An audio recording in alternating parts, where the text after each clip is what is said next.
ಮಂಡ್ಯದಲ್ಲಿ ಜನರ ಮನೆ ಬಾಗಿಲಿಗೆ ಸರ್ಕಾರ 14ನೇ ಜನತಾ ದರ್ಶನದಲ್ಲಿ 309 ಅರ್ಜಿ ಸ್ವೀಕಾರ. 52 ಇಲಾಖೆಗಳ ಅಧಿಕಾರಿಗಳ ಸಮ್ಮುಖದಲ್ಲಿ ಸಮಸ್ಯೆ ಆಲಿಸಿ ತ್ವರಿತ ಪರಿಹಾರಕ್ಕೆ ಶಾಸಕ ರವಿಕುಮಾರ್ ಗೌಡ ಸೂಚನೆ. ಸರ್ಕಾರಿ ಕಚೇರಿಗಳ ಸುತ್ತ ಜನರು ಅಲೆದಾಡುವ ಪರಿಸ್ಥಿತಿಗೆ ತೆರೆ ಎಳೆಯುವ ಉದ್ದೇಶದಿಂದ ಮಂಡ್ಯ ವಿಧಾನಸಭಾ ಕ್ಷೇತ್ರದಲ್ಲಿ ಆಯೋಜಿಸಲಾಗ್ತಾ ಇರುವ ಜನತಾ ದರ್ಶನ ಕಾರ್ಯಕ್ರಮಗಳಿಗೆ ಸಾರ್ವಜನಿಕರಿಂದ ಉತ್ತಮ ಸ್ಪಂದನೆ ದೊರೆಯುತ್ತಿದ್ದು, ಗರಡನಹಳ್ಳಿ ಗ್ರಾಮ ಪಂಚಾಯಿತಿ ವ್ಯಾಪ್ತಿಯಲ್ಲಿ ನಡೆದ 14ನೇ ಜನತಾ ದರ್ಶನ ಕಾರ್ಯಕ್ರಮ ಜನಸ್ಪಂದನೆಯ ಮಹತ್ವದ ವೇದಿಕೆಯಾಗಿದೆ. ಶ್ರೀ ಪಿಕೆ ರವಿಕುಮಾರ್ ಗೌಡ ಗಣಿಗ ಮಾನ್ಯ ಶಾಸಕರು ಮಂಡ್ಯ ವಿಧಾನಸಭಾ ಕ್ಷೇತ್ರ ಅವರ ನೇತೃತ್ವದಲ್ಲಿ ನಡೆದ ಕಾರ್ಯಕ್ರಮದಲ್ಲಿ 52 ವಿವಿಧ ಇಲಾಖೆಗಳ ಅಧಿಕಾರಿಗಳು ಭಾಗವಹಿಸಿ ಸಾರ್ವಜನಿಕರ ಅಹವಾಲುಗಳನ್ನು ಆಲಿಸಿದರು. ಕಾರ್ಯಕ್ರಮದಲ್ಲಿ ಒಟ್ಟು 309 ಅರ್ಜಿಗಳನ್ನು ಸ್ವೀಕರಿಸಲಾಗಿದ್ದು, ಅವುಗಳ ತ್ವರಿತ ವಿಲೇವಾರಿಗೆ ಸಂಬಂಧಿಸಿದ ಅಧಿಕಾರಿಗಳಿಗೆ ಕಟ್ಟುನಿಟ್ಟಿನ ಸೂಚನೆಯನ್ನ ನೀಡಲಾಯಿತು. ಜನತಾ ದರ್ಶನದ ಜೊತೆಗೆ ಆರೋಗ್ಯ, ಶಿಕ್ಷಣ, ಮಹಿಳಾ ಕಲ್ಯಾಣ ಹಾಗೂ ಸಾಮಾಜಿಕ ಭದ್ರತೆಗೆ ಸಂಬಂಧಿಸಿದ ಹಲವು ವಿಶೇಷ ಕಾರ್ಯಕ್ರಮಗಳನ್ನು ಹಮ್ಮಿಕೊಳ್ಳಲಾಗಿತ್ತು. ಆಲ್ಫಾ ಆಸ್ಪತ್ರೆ ವತಿಯಿಂದ ಸುಮಾರು 150 ಜನರಿಗೆ ಆರೋಗ್ಯ ತಪಾಸಣೆ ನಡೆಸಲಾಯಿತು. ನಾರಾಯಣ ಹೃದಯಾಲಯ ವತಿಯಿಂದ 90 ಜನರಿಗೆ ಉಚಿತ ಇಸಿಜಿ ಪರೀಕ್ಷೆ ಮಾಡಲಾಗಿದ್ದು, ಯುಸಿಒ ಸೇವಾ ಘಟಕದ ಮೂಲಕ 60 ಜನರಿಗೆ ಆರೋಗ್ಯ ಸೇವೆಯನ್ನು ಒದಗಿಸಲಾಗಿದೆ. ಇದೇ ವೇಳೆ ಅಗರ್ವಾಲ ಕಣ್ಣಿನ ಆಸ್ಪತ್ರೆ ವತಿಯಿಂದ 250 ಜನರಿಗೆ ನೇತ್ರ ತಪಾಸಣೆ ನಡೆಸಿ ಅವರಲ್ಲಿ 200 ಜನರಿಗೆ ಉಚಿತ ಕನ್ನಡಕ ವಿತರಣೆ ಮಾಡಲಾಗಿದೆ. ಗಂಭೀರ ಸಮಸ್ಯೆ ಹೊಂದಿದ್ದ 50 ಜನರನ್ನ ಶಸ್ತ್ರಚಿಕಿತ್ಸೆಗೆ ಶಿಫಾರಸು ಮಾಡಲಾಗಿದೆ. ಕಾರ್ಯಕ್ರಮದಲ್ಲಿ ಸಾಮಾಜಿಕ ಮತ್ತು ಆರ್ಥಿಕ ಸಬಲೀಕರಣಕ್ಕೂ ಒತ್ತನ್ನು ನೀಡಲಾಯಿತು. ರೇಷ್ಮೆ ಹುಳು ಸಾಕಾಣಿಕೆ ಮನೆ ನಿರ್ಮಾಣಕ್ಕೆ 2 ಫಲಾನುಭವಿಗಳಿಗೆ ಚೆಕ್ ವಿತರಣೆ ಮಾಡಲಾಯಿತು. ಗರಡನಹಳ್ಳಿ ಪಂಚಾಯಿತಿ ವ್ಯಾಪ್ತಿಯಲ್ಲಿ ಈ ಬಾರಿಯ ಎಸ್ಎಸ್ಎಲ್ಸಿ ಪರೀಕ್ಷೆಯಲ್ಲಿ ಅತ್ಯಧಿಕ ಅಂಕ ಗಳಿಸಿದ 5 ಪ್ರತಿಭಾವಂತ ವಿದ್ಯಾರ್ಥಿಗಳನ್ನು ಸನ್ಮಾನಿಸಿ ಗೌರವಿಸಲಾಯಿತು. ಮಹಿಳಾ ಮತ್ತು ಮಕ್ಕಳ ಕಲ್ಯಾಣ ಇಲಾಖೆಯ ಸಹಯೋಗದಲ್ಲಿ 7 ಗರ್ಭಿಣಿಯರಿಗೆ ಸೀಮಂತ ಕಾರ್ಯಕ್ರಮ ಹಾಗೂ 2 ಮಕ್ಕಳಿಗೆ ಅನ್ನಪ್ರಾಶನ ಕಾರ್ಯಕ್ರಮ ನೆರವೇರಿಸಲಾಯಿತು. ಆರೋಗ್ಯ ಸಮಸ್ಯೆಯಿಂದ ಬಳಲ್ತಾ ಇದ್ದ 3 ಜನರಿಗೆ ವೈಯಕ್ತಿಕ ಸಹಾಯಧನ ನೀಡುವುದರ ಜೊತೆಗೆ ಮುಂದಿನ ಚಿಕಿತ್ಸೆಗೆ ಅಗತ್ಯ ನೆರವು ನೀಡುವ ಭರವಸೆಯನ್ನ ಶಾಸಕ ರವಿಕುಮಾರ್ ಗೌಡ ನೀಡಿದರು. ಈ ಸಂದರ್ಭದಲ್ಲಿ ಮಾತನಾಡಿದ ಶಾಸಕ ರವಿಕುಮಾರ್ ಗೌಡ ಗಣಿಗ, ಗರುಡನಹಳ್ಳಿ ಪಂಚಾಯಿತಿ ವ್ಯಾಪ್ತಿಯ ಅಭಿವೃದ್ಧಿಗಾಗಿ ಈಗಾಗಲೇ 25 ಕೋಟಿ ರೂಪಾಯಿಗೂ ಅಧಿಕ ಅನುದಾನ ಬಿಡುಗಡೆಯಾಗಿದ್ದು, ವಿವಿಧ ಅಭಿವೃದ್ಧಿ ಕಾಮಗಾರಿಗಳು ಪ್ರಗತಿಯಲ್ಲಿವೆ. ಮುಂದಿನ ದಿನಗಳಲ್ಲಿ ಇನ್ನಷ್ಟು ಮೂಲಸೌಕರ್ಯ ಅಭಿವೃದ್ಧಿ ಕಾರ್ಯಗಳನ್ನು ಕೈಗೊಳ್ಳಲಾಗುವುದು ಎಂದು ತಿಳಿಸಿದರು. ನಮ್ಮ ಕಾಂಗ್ರೆಸ್ ಸರ್ಕಾರ ಸದಾ ಬಡವರು, ರೈತರು, ಕಾರ್ಮಿಕರು ಹಾಗೂ ದೀನ ದಲಿತರ ಪರವಾಗಿ ಕೆಲಸ ಮಾಡುತ್ತಿದೆ. ನಾನು ಶಾಸಕನಾಗಿರುವುದು ರಾಜಕೀಯ ಮಾಡುವುದಕ್ಕಲ್ಲ, ಜನಸೇವೆ ಮಾಡುವುದಕ್ಕೆ. ಮಂಡ್ಯ ವಿಧಾನಸಭಾ ಕ್ಷೇತ್ರದ 2.5 ಲಕ್ಷ ಜನರಿಗೂ ನಾನು ಸಮಾನ ಶಾಸಕ. ಪಕ್ಷ, ಜಾತಿ, ಮತ ಭೇದವಿಲ್ಲದೆ ಪ್ರತಿಯೊಬ್ಬರ ಸಮಸ್ಯೆಗಳಿಗೆ ಸ್ಪಂದಿಸುತ್ತೇನೆ ಎಂದು ಅವರು ಹೇಳಿದರು. ಜನರು ತಮ್ಮ ಸಮಸ್ಯೆಗಳ ಪರಿಹಾರಕ್ಕಾಗಿ ಸರ್ಕಾರಿ ಕಚೇರಿ ಅಥವಾ ನನ್ನ ಮನೆ ಬಾಗಿಲಿಗೆ ಅಲೆದಾಡಬಾರದು ಎಂಬ ಕಾರಣಕ್ಕೆ ಜನತಾ ದರ್ಶನ ಕಾರ್ಯಕ್ರಮವನ್ನು ಗ್ರಾಮ ಮಟ್ಟಕ್ಕೆ ತಂದಿದ್ದೇನೆ. ಅಧಿಕಾರಿಗಳನ್ನ ನಿಮ್ಮ ಬಳಿಗೆ ಕರೆತಂದು ಒಂದೇ ವೇದಿಕೆಯಲ್ಲಿ ಸಮಸ್ಯೆಗಳಿಗೆ ಪರಿಹಾರ ಒದಗಿಸುವ ಪ್ರಯತ್ನ ಇದಾಗಿದೆ. ಸಾರ್ವಜನಿಕರು ಇದರ ಸದುಪಯೋಗ ಪಡೆದುಕೊಳ್ಳಬೇಕು ಎಂದು ಮನವಿಯನ್ನ ಮಾಡಿದರು.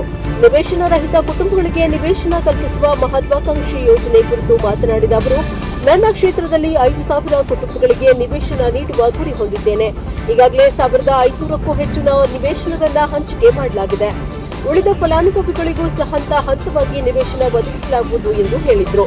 ರೈತರಿಗೆ ಲಭ್ಯವಿರುವ ವಿವಿಧ ಕೃಷಿ ಸಬ್ಸಿಡಿ ಹಾಗೂ ಸರ್ಕಾರದ ಯೋಜನೆಗಳ ಕುರಿತು ಮಾಹಿತಿ ನೀಡಿದ ಅವರು, ಕೃಷಿ ಮತ್ತು ಕೃಷಿ ಆಧಾರಿತ ಚಟುವಟಿಕೆಗಳಿಗೆ ಸರ್ಕಾರ ಹಲವು ಸಹಾಯಧನ ಹಾಗೂ ಸಬ್ಸಿಡಿಗಳನ್ನು ನೀಡುತ್ತಾ ಇದೆ.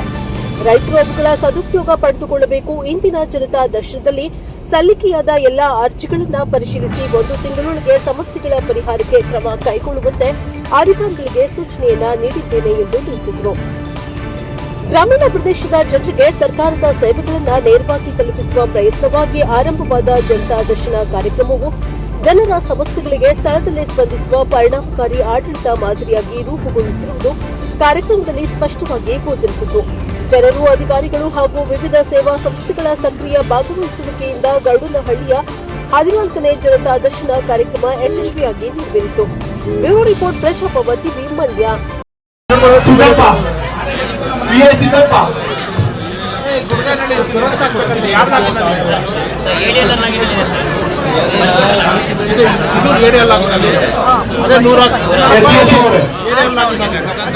ನಮ್ಮ ಕಡೆ ಎಲ್ಲ ಕಳಿಸಿದೀವಿ. ಅಧಿಕಾರಿಗಳು ಅಂತ ಹೇಳಿ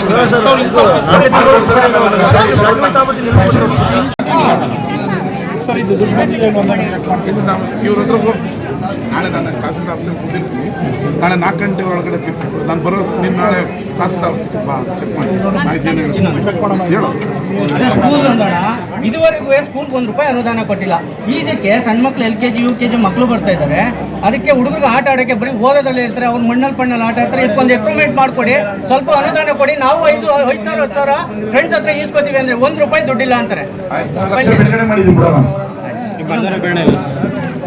ಅದೇ ಇದು ನಿಮಗೂ ಕೊಟ್ಟಿದೆ, ಅಲ್ಲಿಗೂ ಕೊಟ್ಟಿದೆ ಅಣ್ಣ, ಇವ್ರ ಹತ್ರನೂ ಕೊಟ್ಟಿದ್ದೀನಿ.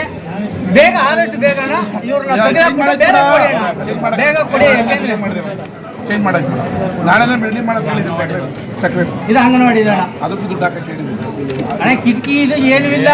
ಪಂಚಾಯತ್ ಅವರು ರೆಸ್ಪಾನ್ಸ್ ಮಾಡದೇ ಇರೋದಕ್ಕೆ ನಿಮ್ಮ ಹತ್ರ ಕೊಡ್ತಾ ಇದೀವಿ ಅಣ್ಣ. ದಯವಿಟ್ಟು ಪಂಚಾಯತ್ ಅವರು ಯಾವುದೇ ಕಾರಣಕ್ಕೂ ರೆಸ್ಪಾನ್ಸ್ ಮಾಡಲ್ಲ ಅಣ್ಣ. ಕಿಟಕಿ ಇಲ್ಲ, ಬಾಗ್ಲಿಲ್ಲ, ಬಾತ್ರೂಮ್ ಇಲ್ಲ. ಆಯ್ತು, ಇದಕ್ಕೊಂದು 2 ಲಕ್ಷ ಆಗ್ತೀನಿ.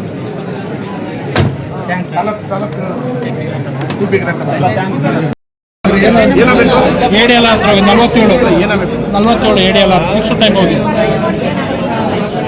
ಏನಾಗಬೇಕು ಭೌತಿಕತೆನಾ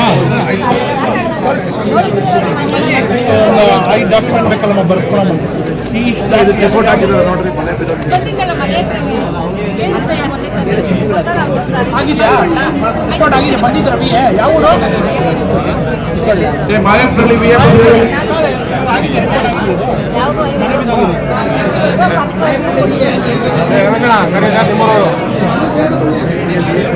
ಆಗಿದೆ.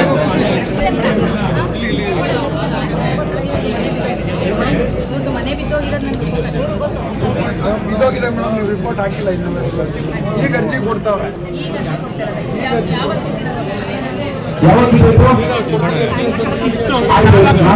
ದಾಖಲೆ ತಗೊಂಡು ಏನು ಭೇಟಿ ಮಾಡಿ ಮೊಬೈಲ್ OTP ಅದು ಹಾಕಿದ್ರೆ 4 ದಾಖಲೆ ಬೇಕು. 4 ದಾಖಲೆ ಬೇಕು.